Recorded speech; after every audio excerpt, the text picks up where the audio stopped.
in Orange County. He's got a Diet Coke addiction. Scott, how are you, sir? What's up, Chris? How you doing today, man? Doing good? Good. Good. Awesome, dude. Well, I'm excited to kind of jump into this with you.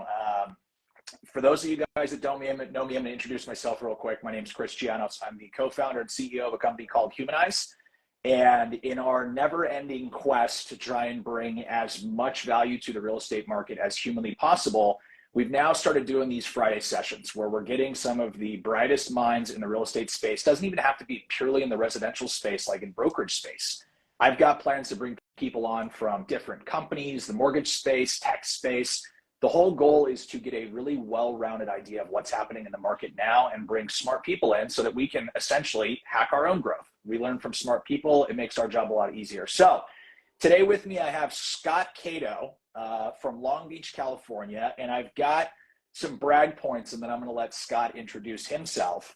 This guy has gone from individual agent producing over 120 sides a year to launching his own team, and now he's in the indie brokerage space. So we're going to talk to Scott about his journey today, see what he's done, how he's having fun doing it, and hopefully get some golden nuggets that are super tactical that everyone can kind of apply.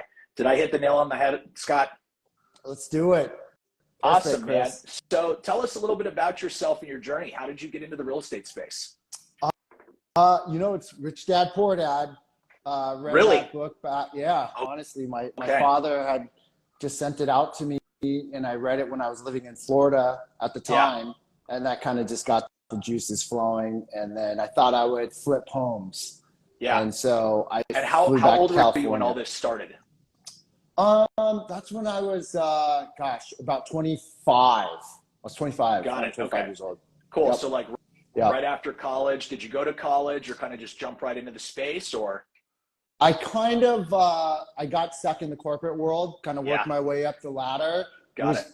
Dabbling in JC, junior college. I went to Fullerton Yeah. JC, then I went to Cypress, and then that was it. It's always interesting, man, to hear everyone's journey. I think more and more, I don't know what the stat is, but I'm almost positive that a lot of successful real estate agents have not gone to college. So it's always interesting to hear everyone's journey. So cool, man. Read Rich Dad, Poor Dad, and then just dove in head first. How did it all start? Well, let's see. I started out as a open house king. I was doing open houses 7 days a week. Wow. Started, trying to succeed through my relationships, my sphere of influence. Sure. I would say those were the two big pillars of my business.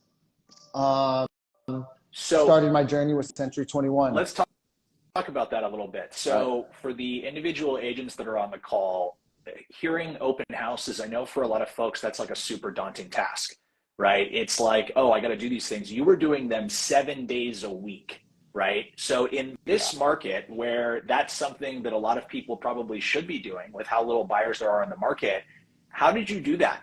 Right? Because I think a lot of the barriers that I hear in this space are like, well, I called and the listing agent doesn't want to give me an open house. I'm assuming those weren't all your listings, right?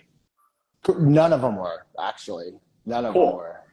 So how did you do that? Let's talk a little bit about those calls, right? So in the effort to bring like super tactical advice, right?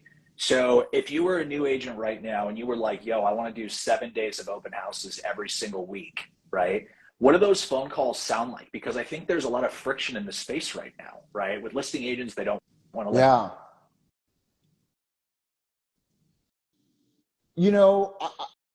They're all at a brokerage right now. So I would go and chum it up, get a relationship, create value with the top listing agent in your office.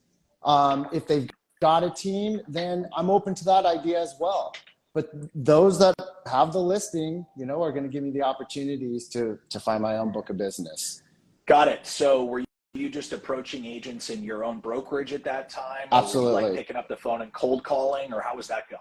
Yeah, I will say 2003 was a lot different than what we're seeing today. There was plenty of inventory, right? So I don't want to sit here and say that, I'm going through what we're going through today. It is different, but it means though, what other options do you have, right? Yeah. So you got to just hunker down and go get it, go stick the sticks in the ground somewhere.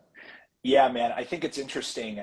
When I was running my team, there was a lot of friction with listing agents, especially as the market kind of constricts, right? Everyone wants to do what? They all want to double end it. So why would they let an agent hold an open house, right?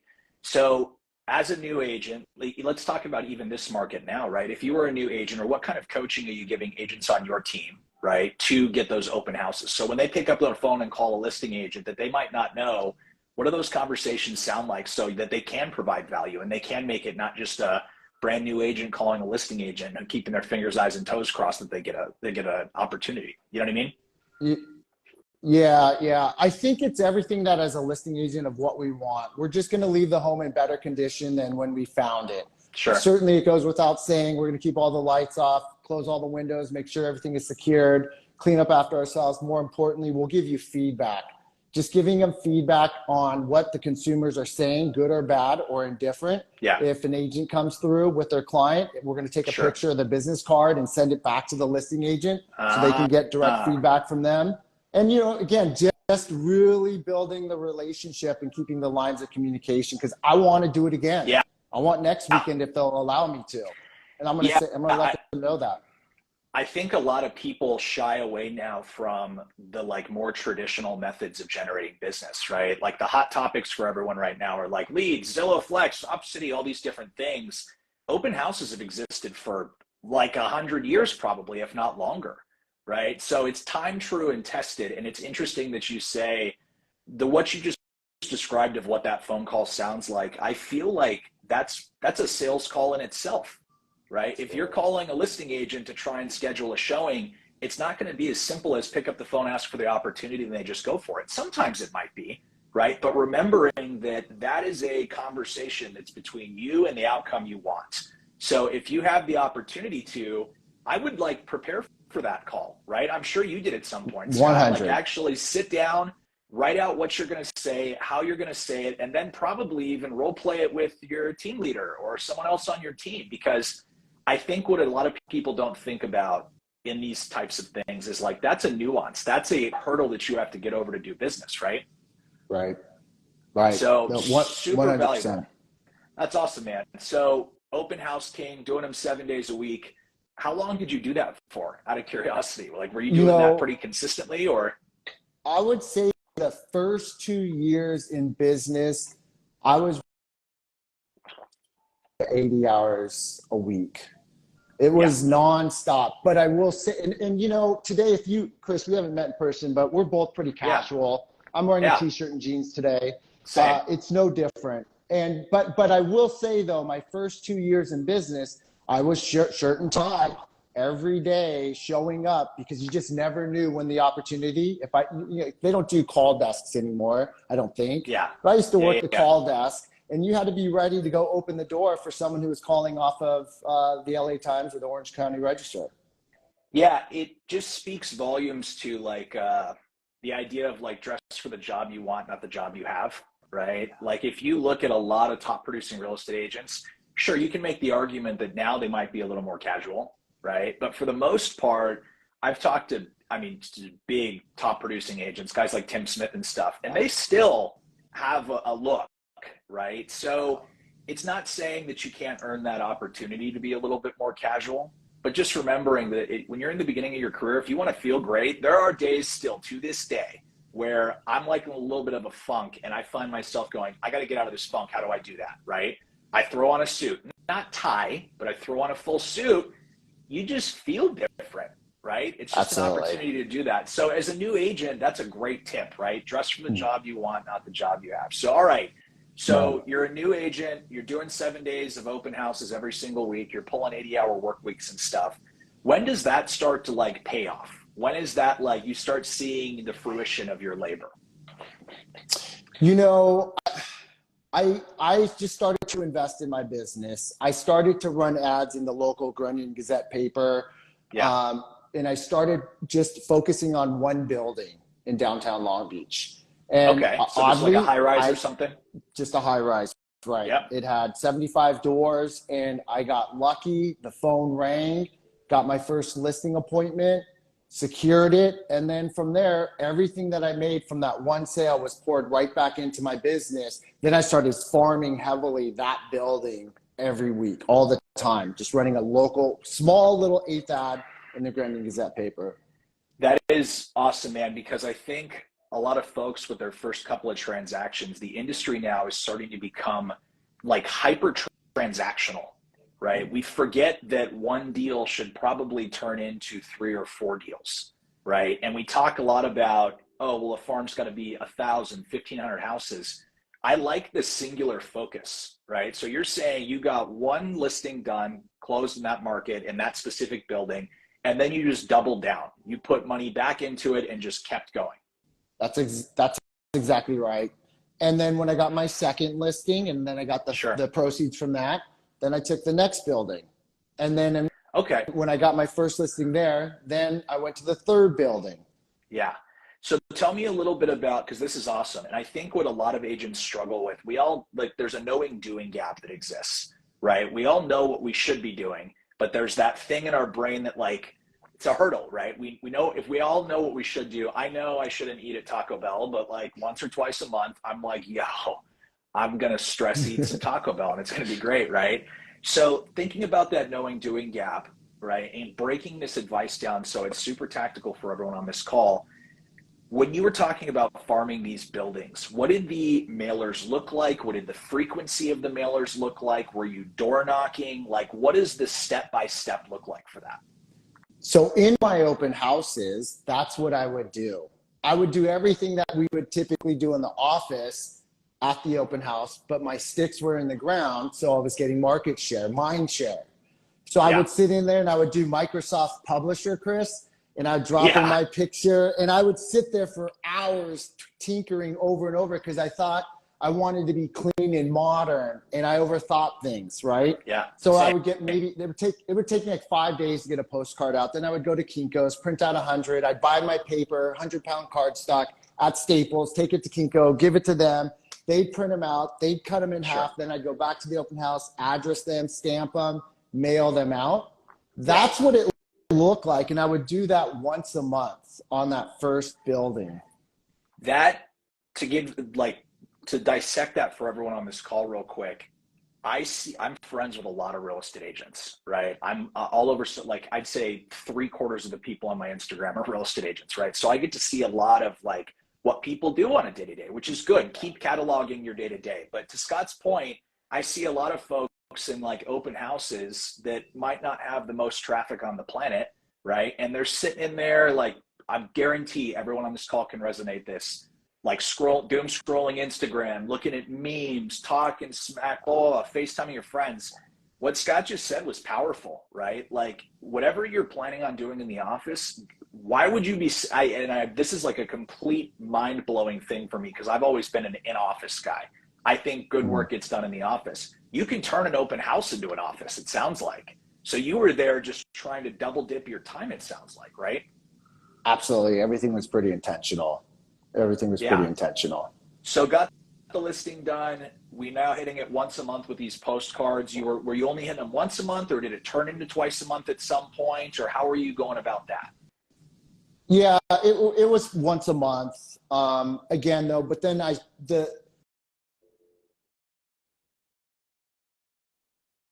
just duplicating what I was already doing in this building and doing the exact same thing in the next building. Sure. And then once I got my first listing there, I just, in the last 6 months or in that 6-month period, by the following year, I was blitzing all of Ocean Boulevard, and I ramped up to about 3,000 cards a month. Wow. And that's awesome. That, I think a lot of people, again, have difficulty kind of narrowing in on where and why, right? I don't think there is I might bite my words with this one, but I was going to say, I don't think there's a bad place to farm, right? I think it's just a matter of picking one and sticking to it long-term, right? Yeah. I mean, I would do a little bit of research just to make sure that, because once you start, Chris, as you know, there's no going back because you got to go all in. I mean, it's an 18-month ROI in my world is how I look at it. Yeah, and I think everyone, especially for a lot of folks that are on this call, we struggle with the like, we do a little bit of effort, we want reward now, Yeah. right? And farming and actual postcards and stuff is a 12, 18, 24-month play before you even get a little glimmer of hope, right? Yeah. So Yeah. awesome, man. So did that, built that up. Were there any other marketing kind of channels you were playing with as an individual agent besides open houses and mailers? Were you doing anything online? Let's talk about the other pillars you had in your business. Sorry, it broke out. I think I got most of the question there. Sure. It was sphere of influence. You know, I think let me go fail forward with people I don't know that I'm not in relationship with, and then I'll go. But what happened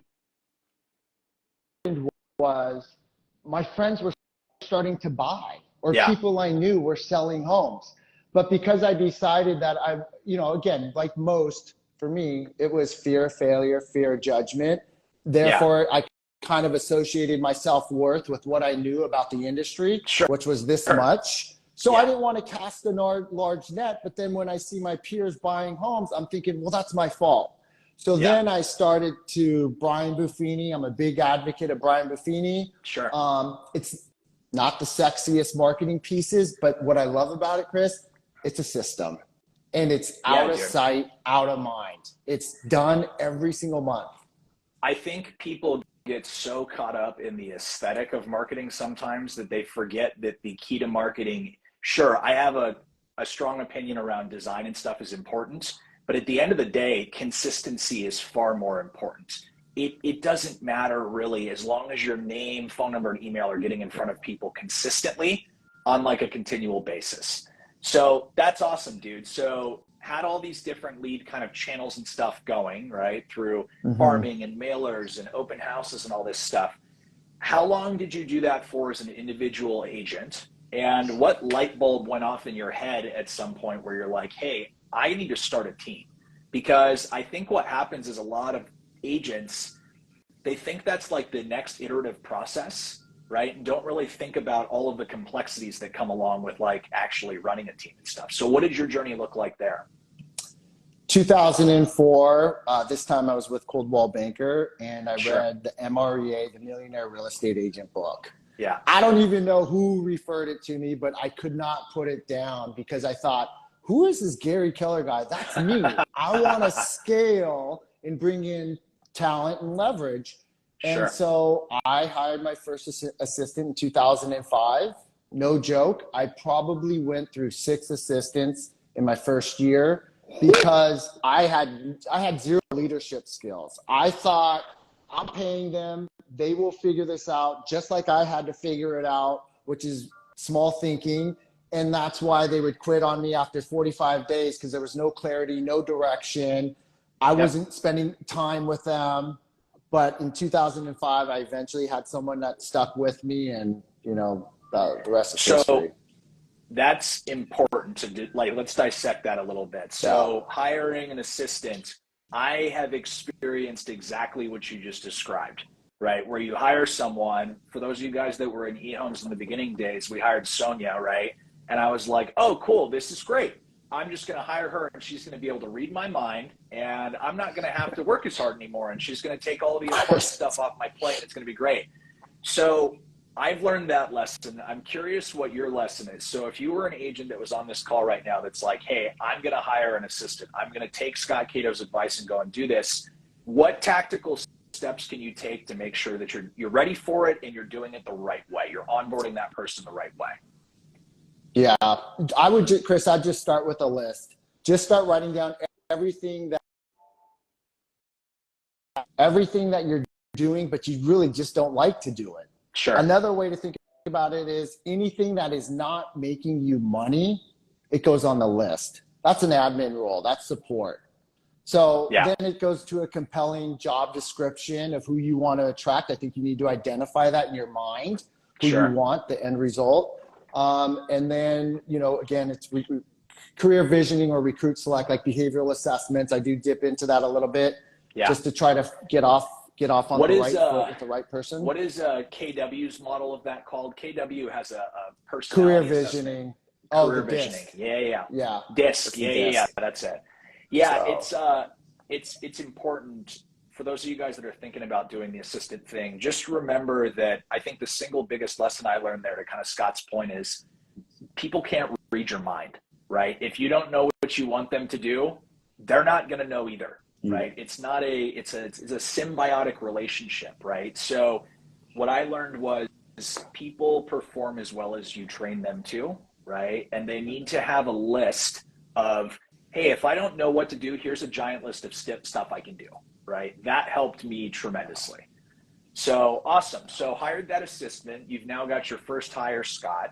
Let's talk a little bit about the Cato Group. So when you actually start building your team, right? Are you hiring a buyer's agent first? Do you hire in 10? Like, let's talk about that journey a little bit. yeah, 100%. So it went the assistant first, Sure. which then freed up 80% of my time, which now I could service all of the leads that I was creating and keeping 100% of it, right? I think most agents want to bring in an agent right now and start to help them, hold them accountable, but they don't even have enough volume to service them. They're really not eating yet. So it's a big distraction. They start going sideways and focusing on this other person, and then their volume goes down even further. So it's definitely a buyer's agent after the admin. Yeah, and that's important, because I think a lot of folks, there's like this natural progression as an agent where you're like, oh, I'm going to work more on the listing side. I'll hire a buyer's agent to handle all our buyer stuff. You better be swamped on the listing end before you even decide to even tinker with that, right? Yeah. Because it's like, I'm telling you, for all you prospective team leaders on the call, growing a team comes with its own unique set of problems, right? You become a people leader regardless if you want to be or not. So thinking about that, like, create leverage for yourself first. And it sounds like that's exactly what you did, Scott. You hire an assistant, you hire someone to come in and kind of help take the workload a little bit. That's first move. Increase your own productivity by an order of magnitude, and then start looking and bringing other folks in, right? 100%. And again, what we see a lot is they'll bring on a buyer's agent. Maybe it's a layup, the deal that they would have had anyways. They kind of partner up together, share 50% of the revenue, but then who gets all of the admin, the 80% back? You do, because they don't know it yet, right? So you get taxed on more non-money producing activities for 50% of the revenue. So it's really backwards. Yeah, it's a little sticky. So I agree 100%. So that's awesome. So you created leverage yourself first with an admin. Then we started bringing in buyer's agents. Let's talk about your journey with the Cato Group. So how big did it get? How are you guys running your business? How are you creating opportunity for your agents? All that cool stuff. You know, we during the I was about to say pandemic, but 2008, when the market shifted drastically, we transitioned into trustee sales. So a partner, Neil Thompson, we partnered together. He ran our investment division. So we raised $1 million, went down to the courthouse steps, kind of figured it out. And then we went. So Scott, real quick, for the folks on the call that might not necessarily know what the trustee sales are, right? Can you describe that process a little bit?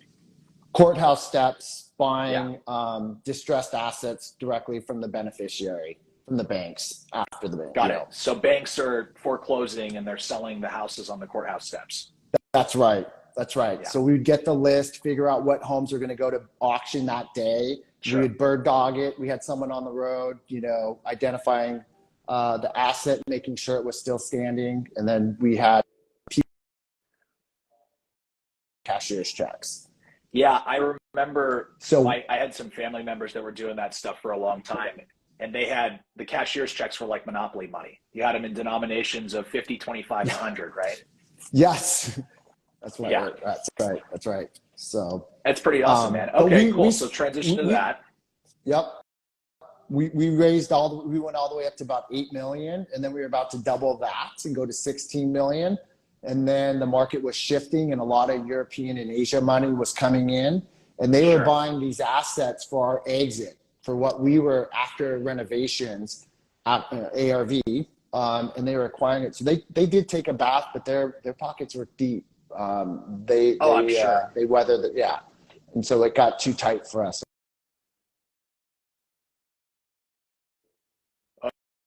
Oh, Scott, I lost you for a second. Can you hear me? Okay, You cool. can't see. Yeah. I can see it. It's just a little blur. Okay. We're all good. So awesome, man. So got into the trustee stuff, started doing that. Obviously, the market was a lot different back then, right? There's Yeah. not a whole lot of that happening now. So as you guys started building the Cato group, right, outside of the Yeah. trustee sales and stuff, what did that look like? Where were you guys getting leads from, primary value prop to agents, and how exactly did you make the decision to start scaling?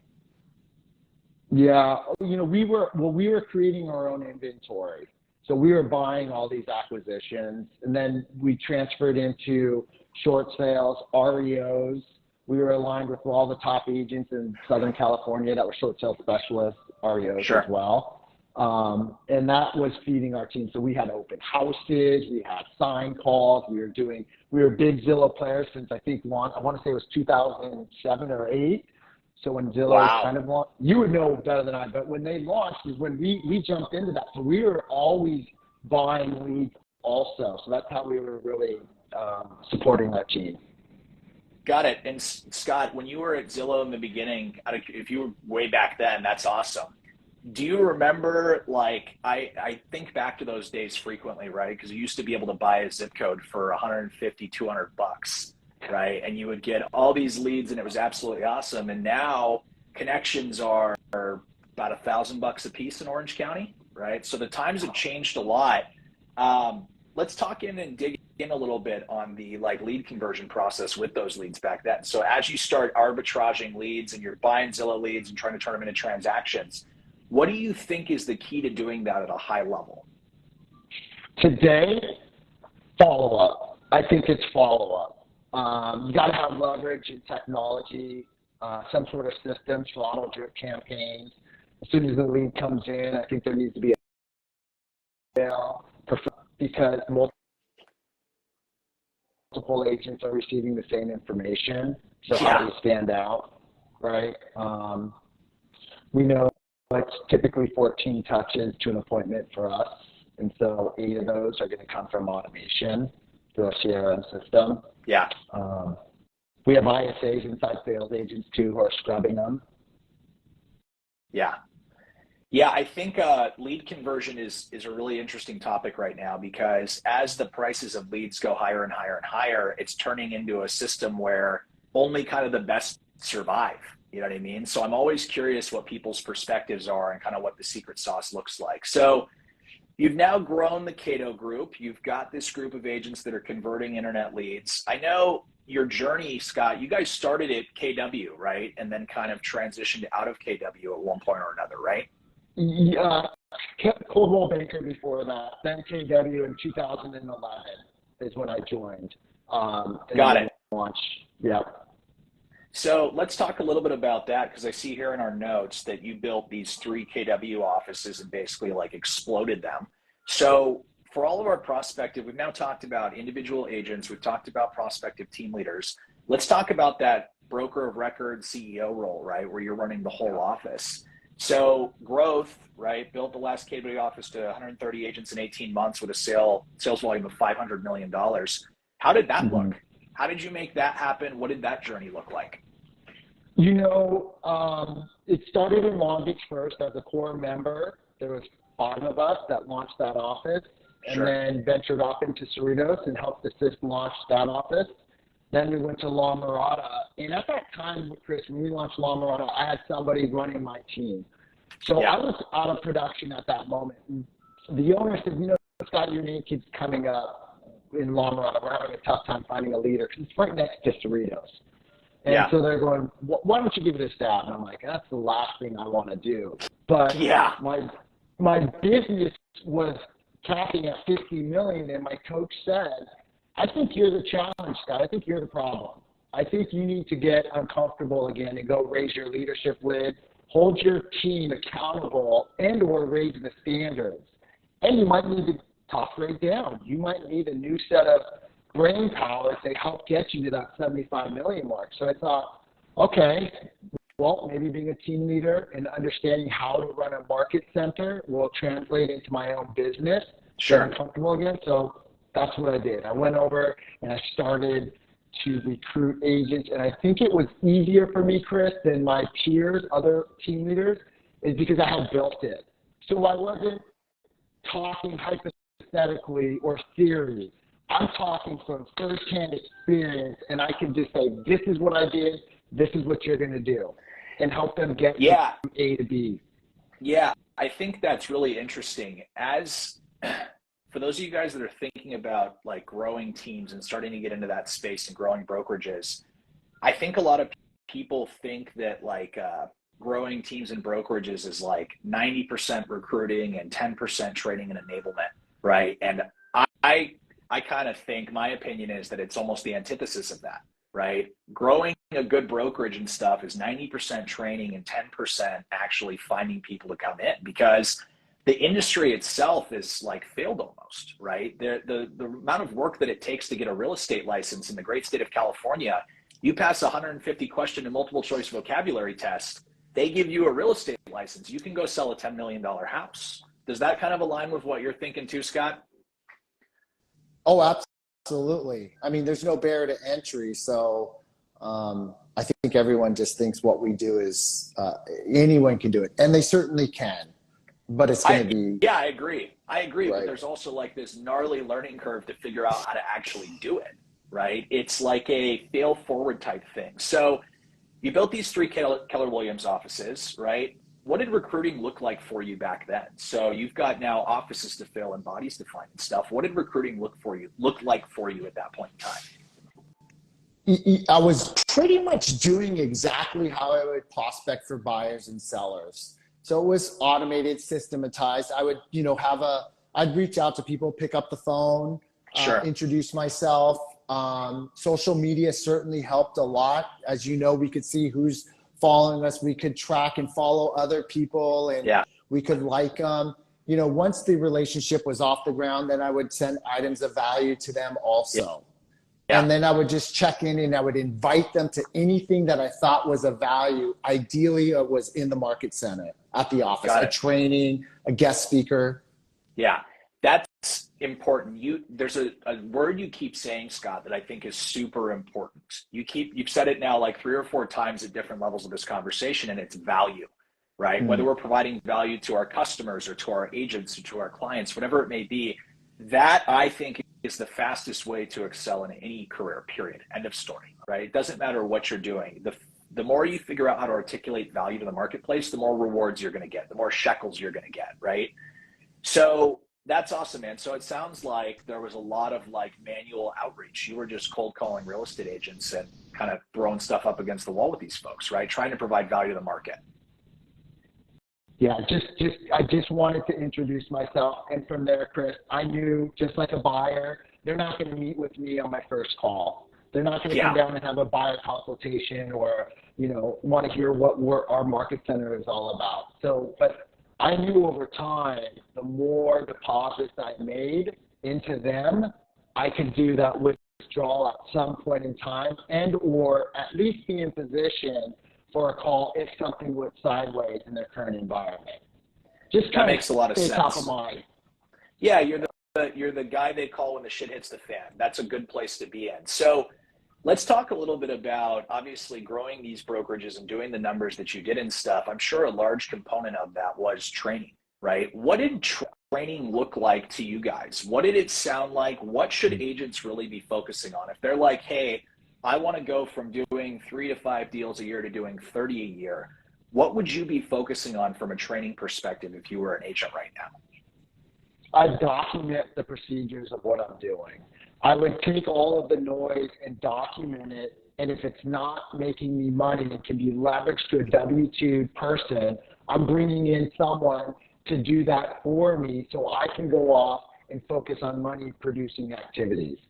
It's all about scaling, is how I see it. Like, you've got to hurry up and just get all of that stuff, all the busy work off of your plate so you can go do more of what got you to that 3 to 5 transactions.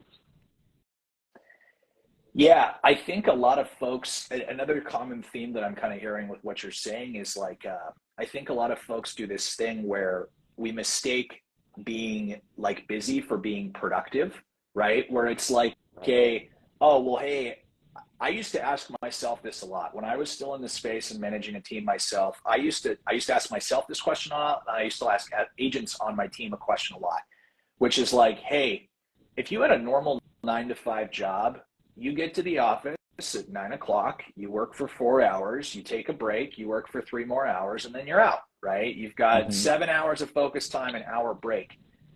I think everyone falls in this trap as agents where it's like, oh, we get to do whatever we want, right? Which is great. That's awesome. If you've got the self-control to do that and still remain productive, that's awesome.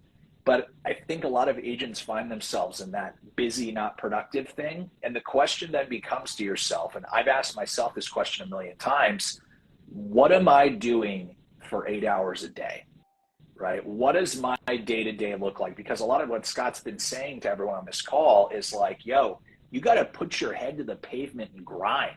There's no way around that, right? So just remembering that, like, if you're ever in a spot where your business isn't where you want it to be at, ask yourself that difficult question. Go look yourself in the mirror. What am I doing 8 hours a day, 5 days a week to improve my situation? You want to really blow the lid off your thing? Pull out your phone and look at your screen time one day and look at what your screen time looks like on Instagram and TikTok and all these different places. That'll make you feel real great about yourself real quick. Because how do I know? I've done it myself. So awesome, man. So that's great. It sounds like there's a lot of creating systems and procedures and stuff so that you're able to stay consistent and do the same thing over and over and over again and build predictability in your business. Is that about sum it up? Absolutely. Absolutely. Okay.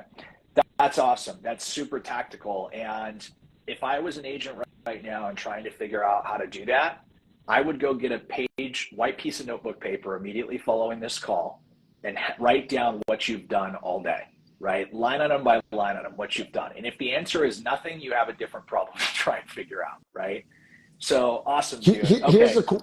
Yeah, go for it. Can I touch on that real quick? Two things. I think if you're out there, figure out what your hourly wage is. So if you sold 6 homes and you worked, I don't know, 8 months, 9 months, figure out what your hourly wage is.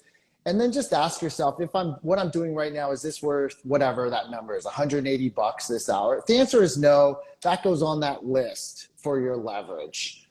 And then going back to Chris's point, here's an exercise where, when we hold agents accountable, and we say, oh, how'd you do this week? Oh, I had to do this. I had to do that. I don't have enough time. So I would challenge them to do this exercise. I want you to log down every 15 minutes what you did for 1 week, just 1 week, every 15 minutes, and then go back and everything that's a money producing activity, highlight it green. Everything that was busy work or had social media, whatever you're doing, highlight it red. And I promise you, that will tell a story. Most of the time, it's all red. Like we're just focused on the wrong things. Yeah, dude, it's wild. And this is going down a path that I love of like just productivity and stuff. We're all wired right now to put in a little effort and get a lot of reward, right? Think about, and this is getting philosophical for a second, but I think this is good. Talking about like delayed gratification. Real estate is a business of delayed gratification. You get in, the work you put in today, you will not see dividends for probably 60, 90 to 120 days, right? Building predictability in your business is doing the same thing over and over and over again, and hurry up and wait, right? One of my mentors has told me recently with like where we're at in our business, dude, hurry up and wait. Just beat your head into the ground right now and results will come in 6 to 9 months. So the purpose of this rant that I'm going on is like, get comfortable with putting in the work now and getting the reward later, right? That is the true key to all of this stuff. Scott, does that kind of resonate with your thought process? 100%. And I think what will help them see the big picture is you got to establish the goal. What is it we're trying to achieve, whether it's in 6 months, 12 months, or 2 years or 5 years? Because then I think the decision process of what you're going to focus on, it's either in alignment or it's not. If it's not, you got to get it off your table. You got to get it off your plate. You got to focus again on what matters. This is something that everyone on this call could go and do immediately, right? If you're in a sales position, congratulations. If you're a real estate agent, you are in a sales position. Mortgage broker, you're in a sales position. If you don't have somewhere your goal for the next quarter, I'm not even asking for the year, but for the next quarter, measuring something, there's so many different things that we can measure. The things that get measured get improved, right? If you don't know what that number looks like, every single person on this call that's in the space, I don't care what it is, right? Boil it down to something. It could, sure, if we want to look macro, number of sides open for the year, number of families helped. You want to get it really crazy and really granular? How many phone calls and conversations do you need to have over the course of the next quarter to get to your transaction goal? It's really easy to get focused on the macro end result, right? I want to do X, Y, and Z. I want to sell 100 million this year. That's great. What is the smallest controllable thing that you can do to get towards that goal, right? That's what I would be trying to think about. To Scott's point, like, if you don't have a compass pointing somewhere, you're going to go nowhere, right? Yep. And Chris, they don't even know what their average sales price is. And you can just pick it in wherever you live. Pick your average medium house and do the breakdown at 2.5, put in some assumptions, some placeholders, but model it out. So if you want to make 250,000 in a 650,000 average sales price at 2.5%, that's 18,000 hypothetically. Divide that into 250 is what you want to make a year. You got to sell 8-9 homes, right? And then figuring out where are they coming from. I like how that just came out of your head. Like, real estate agents, good ones, know 2.5% of every number on the planet. It's the only math I know. It's just burned into our brains. Well, that's awesome, dude. That's super tactical. And like, the more people I talk to that are on this level that you're on, it's just the common denominator is an extreme work ethic that's like tactical and granular, and it goes in the same direction. It's not I'm going to try and figure this thing out and just work really hard. It's no, have a direction. So that's super helpful, man. I definitely want to get into this latest thing you've got going on now, right? Which is you opened your new brokerage in 2022, right? Yeah. So what led to that decision? Because there's a lot of folks, we're seeing a lot of like, I'd call it consolidation in the industry right now, right? There's a lot of movement. There's a lot of people kind of all over the place. What led to you going independent, right? And what was the moment where you were like, hey, I got to do this. This is my next evolution. What did that look like? Pandemic hit. 3 agents on my team wanted to slow down and go in different directions, understandably. Sure. My team leader for my team was with me since 2007. Running my team on her own since 2016. Fast forward to 2020. She says, Scott, everyone just left the team. I know what you're going to do. You're going to recruit 4 or 5 more agents. I'm going to be stuck training them. It's going to take me a year to ramp them up. And then I don't want to do that. I want to slow down and I'm going to go solo. So she left my team after being together for 13 years. Wow. So to me, that was this big fire that I had to put out. So natural instincts, I gave my notice as a team leader and jumped back in to take back my team. In doing so, though, Chris, I had 130 agents at that market center, and a lot of them were from Long Beach. So they're going, hey, buddy, you were going to help me with my systems and models, and now you're in production. And I thought, wow, I'll still coach with you. It's just not every week. I'll do what I can. And they started to put the chirp in my ear of, you should open up your own brokerage and let's go back to Long Beach. So it wasn't even on my radar. I was like, that's the lot. Like, I don't want to do that. And it's funny, man, is like thinking like really philosophical for a second. I think the universe, right? Universe, God, whatever you want to call it, will tell you what to do when you're supposed to do it. The key to that is sometimes we don't want to listen to that little voice, right? Sometimes it's uncomfortable to like, I don't know why it is in my life, but I'll continue. I repeat the same lessons over and over and over again until I learn the lesson, right? So it's like, sometimes it doesn't exactly sound super fun to take the tip that the universe is giving you. But if people in your circumstance were literally telling you, hey, dude, you should open a brokerage, you almost got to do it, right? The world is saying, go do this, man. So do it, right? That's what happened. And so I unbeknownst to them, I did file during the pandemic for my with the DRE. It took forever. It took a year to get that approval. I know the game. It's such a racket. It's crazy. It's like the DMV. It's worse than the DMV. And what happened, I did have 35 LOIs, Chris. before, but because it took so long, EXP took off. Yeah. So everyone was going to Compass and EXP. So when I launched with 9 people. Yeah. And I thought there was no going back though. Because I said I was going to do it. And so I went for it, and we were working remote for the first 6 months like this on Zoom until we found our office that I'm in today. That's awesome, dude. So that, I feel like, was a total learning moment for you, right? You've got 130 people who are like, hey, I'm coming over with you and ready to rock and roll. And because it took so long, now you're down to 10, right? That's what happened?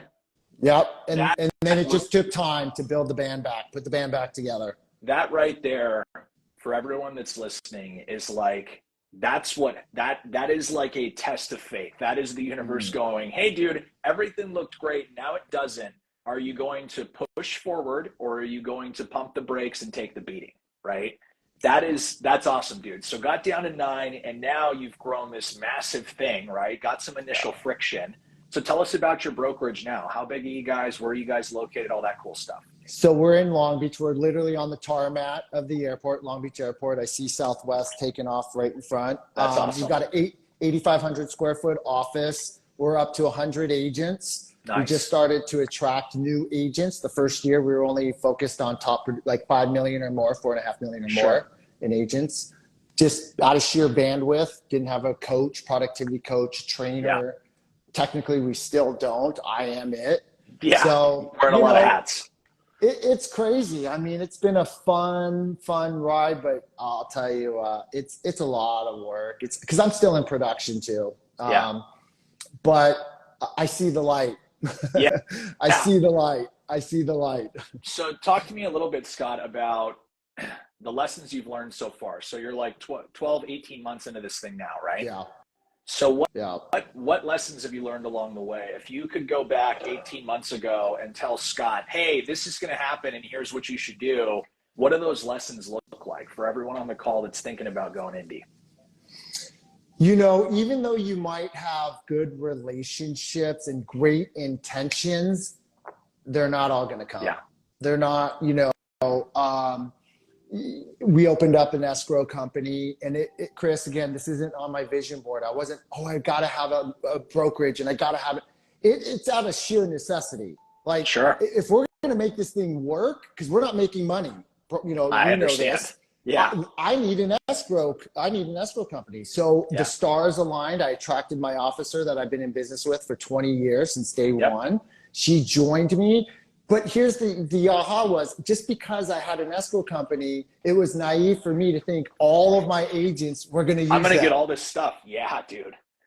That is a problem a lot of people don't think about, is like if you build it, they're not automatically going to go, right? Yeah. It's like contrary to popular belief, right? So that's a great point. For all the team leaders who are on this call, ancillary business, we're starting to see more and more. To Scott's point, this is how a lot of us are making like businesses profitable, right? You've got all these ancillary things where you can squeeze it a little bit. For all the agents on the call, if you want to make a lot of money, do not become a brokerage owner or a team leader, right? I'm not saying that to be dramatic. It's like, it's a grind, dude. It doesn't pay dividends for a very long time, right? So Scott, this escrow company that you've opened, again, I'm assuming you're going to say, hey, well, we provide a ridiculous amount of value and our agents want to use us. What does that messaging sound like, and how exactly are you doing that? Because I think a lot of our team leaders struggle with that. How to align our folks with our ancillary partners, right? Yeah. That's a great question. So that's why we've been stuck at 83 to 100 agents. Like, I haven't grown it in the last 45 days because all my energy was going towards escrow. Yeah. Trying to figure out, how can I have my agents just give us a shot? How do I get them to try one escrow? Because I know it's comfortable for them, and I'm sure they're getting a level of service from their current relationship. So it's just been pouring more value into these agents, and in return asking, I would really appreciate it if you would throw us a bone and try, because I'm trying to make $1 just like you. Yeah. And truthfully, the brokerage model, I don't charge for office space. I don't charge for color copies, but yet I have agents printing up $350 a month in color copies. Flyers. Yeah, dude. In flyers. And so I'm saying, I don't want to change anything. These are all, I want to keep it the way it is, but I need your support. I just want you to try it and see how it works out for you and your client. To Scott's point, that what he just said is super important, right? For all the team leaders or brokers on this call that are like, hey, I want to figure out how to get my agents to support my partners that might help us. What he just said, coming from a place of authenticity, right? Shoot or shoot. If you can't just assume, right? Yeah. I wouldn't come in super Machiavellian and lay down the hammer and, hey, we're using this escrow. That, I know what that game looks like. I've watched that game unfold in front of my eyes. That game doesn't work. Right? That game ends in, at the end of the day, people going, well, why do we have to use that? That's not fair, blah, blah, blah. Have a really high-level conversation. Get in front of your group at your next sales meeting and say, hey, guys, so as a lot of you guys know, we've got this escrow company now, right? We're trying to continue to pour into the brokerage side of the business, and this is going to give us the opportunity to do that, right? We juice the lemon a little bit more, now we can make more lemonade, right? But it's a thing that, you guys see what I'm saying? Just from a sincere point of view and just being authentic, that goes so far. Yeah. I don't want to force anyone. I don't want to dictate and tell people you have to use our TC, you have to use our escrow. I want them to want to support ours. Correct. Because they're really good at what they do. And I know that they can, wherever they want to go with their business, I know having them on their team eventually is going to help them get there. Yeah, man. It's, there's a lesson to be learned there for a lot of folks that I think do it the opposite way. So that's awesome, dude. So growing to 100 agents, you guys are just crushing it. Let's take it back to the agent level for this last like 10 minutes, because obviously you've been in the business now for how long? 20 years.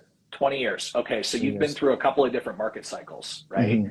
If you were an agent right now, what would you be focusing on? Because it's so volatile, and like 1 week, I read news this morning that the stock market is on a bull run again. And I'm like, dude, how long is this roller coaster going to last? Like, there's so much negativity and volatility in the market now. If you were to say, hey, if I was an agent right now, here's the immediate things I would be focusing on to kind of weather the storm, what would those things be? It's identifying the standards.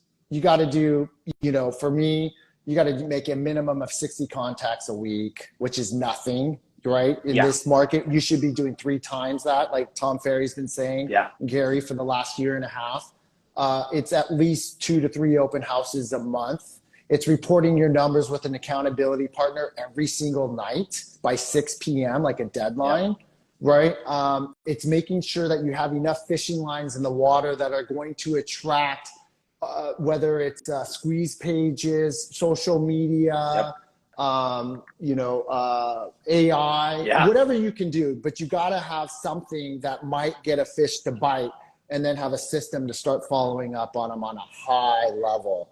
And you've said it already. It's taking massive action and just failing forward as quickly as you can, because if you're not making mistakes, you're not pushing you're not raising the bar, and you're too comfortable.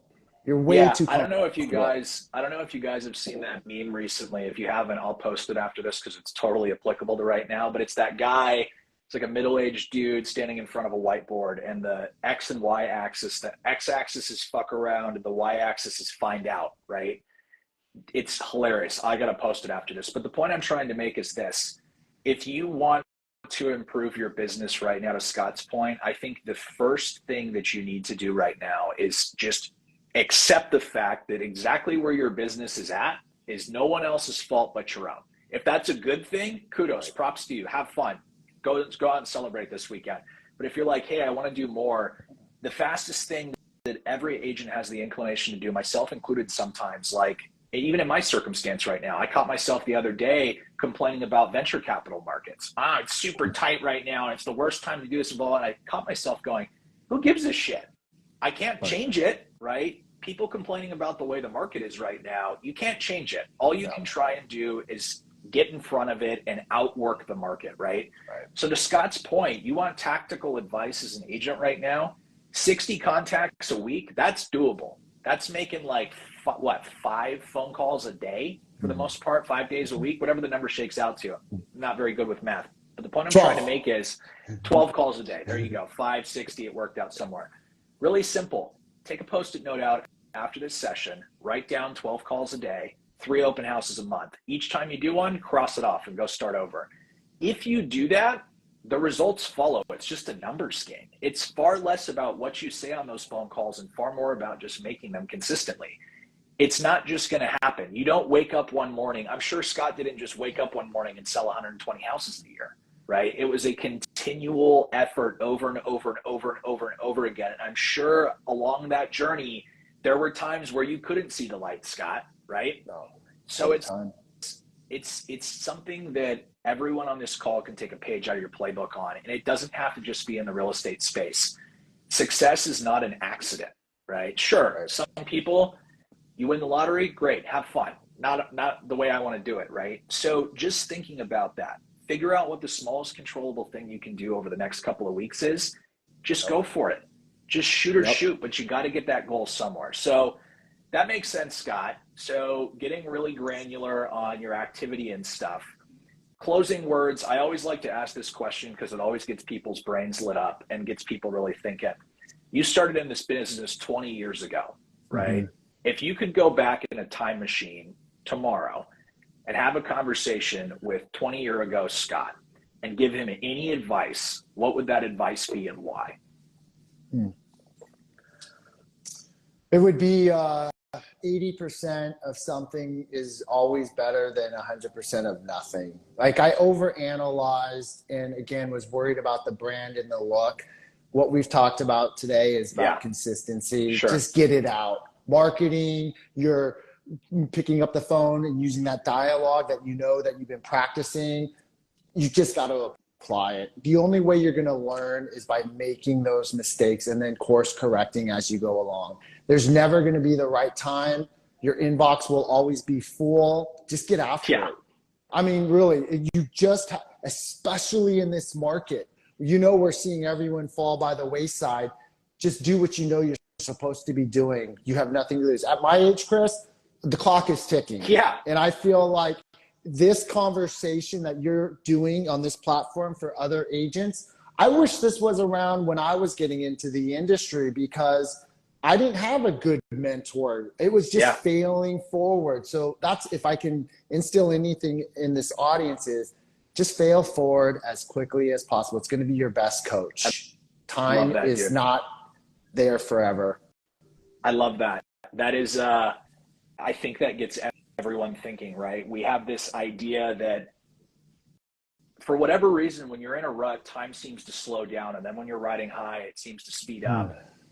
Like all we have is right now. And that is super powerful advice. So Scott, that's awesome. How can people get a hold of you if they want to talk to you more? Obviously, there's a lot of people in Southern California out in that Long Beach market. What's your Instagram handle? What's the best way for people to get a hold of you? All that cool stuff. Yeah, give me a follow at Scott Cato, SCOTTKATO on Instagram, or Google my name, and hopefully you'll find me like my buyers and sellers do. And I'd love to connect, and I'd love to have a conversation with you if you're open to it. Awesome. That's super helpful. Scott, thank you so much for the time, man. I just realized I've been butchering your last name this entire time. No. So that's totally my L. I will correct that next time. For those of you guys, if this was your first time hopping on here, I'm going to do these every Friday. And more and more people have started reaching out to me wanting to hop on here and kind of share their journey. If you know anyone cool that you're like, hey, I've always wanted to figure out what this person did, or if you can think of anyone that would be a good fit here, shoot me a DM. All of my stuff is super public. You can hop on, jump in, reach out to me. I want to know who these people are and what you want us to talk about, because this is never going to end. We're going to continue doing this for a long time because I think there's a lot of value that I get out of these things, and it's going to be awesome. So, Scott, thank you for your time. I will see you guys all on the flip side. I hope you have a great weekend, and I'll see you all next Friday. Bye-bye. Appreciate it, Chris. Later, dude.